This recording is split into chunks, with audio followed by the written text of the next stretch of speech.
Ce que je constate, c'est que le ministre de l'Intérieur donne des ordres très fermes et immédiats à tous les préfets de France en appelant à la vigilance, aux interventions immédiates, aux arrestations, aux comparutions immédiates.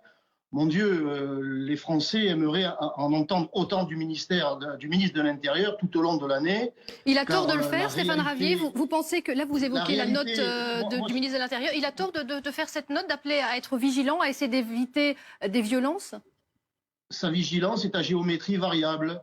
Je rappelle qu'il y a quelques mois, l'ordre était surtout pas de vagues. Lorsque des milliers d'individus criaient leur haine de la France en incendiant boutiques, équipements publics, les mairies, les gymnases, les bibliothèques, tout cela pour des sommes faramineuses, attaquant la police, attaquant des commissariats, blessant des policiers, eh bien le ministre de l'Intérieur avait manifestement donné pour ordre de ne pas faire de vagues, surtout pas d'incidents pour ne pas que cela s'enflamme davantage. Donc il a, selon les situations, la main plus ou moins ferme, monsieur Darmanin.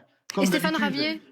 Moi, ce que je dénonce, madame, depuis toujours, c'est l'insécurité dont les Français sont victimes, une France orange mécanique que l'on pourrait appeler aujourd'hui une crépolisation de la France, un racisme anti-français, anti-blanc, anti-chrétien que je dénonce depuis longtemps et qui s'est illustré malheureusement ouvertement, publiquement à Crépol il y a quelques jours, sans d'ailleurs que le procureur retienne le motif raciste, pourtant évident, de cette attaque.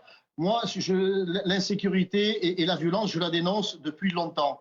Donc, ce qui se passe depuis plusieurs jours avec ces rassemblements, eh bien, c'est le rassemblement de la France qui en a ultra-marre, de cette insécurité, d'être la victime de la délirante politique d'immigration qui est menée dans ce pays, qui est infligée aux Français depuis une trentaine d'années. Et c'est ça la réalité, c'est un ras-le-bol. Voilà, ce sont des jeunes qui manifestent leur ras-le-bol et qui sont, je dirais, l'avant-garde de la majorité silencieuse. Et moi, je vais vous dire, j'ai participé à un rassemblement à Aix-en-Provence il y a 48 heures qui s'est opéré dans le plus grand calme et la dignité. J'ai appelé les jeunes présents et les moins jeunes, des Aixois, des Marseillais, des Français qui en ont ras-le-bol, encore une fois, d'être la victime de cet ensauvagement. Quand on fait venir le tiers-monde dans notre pays, il ne faut pas s'étonner qu'il y ait une tiers-mondisation de la délinquance.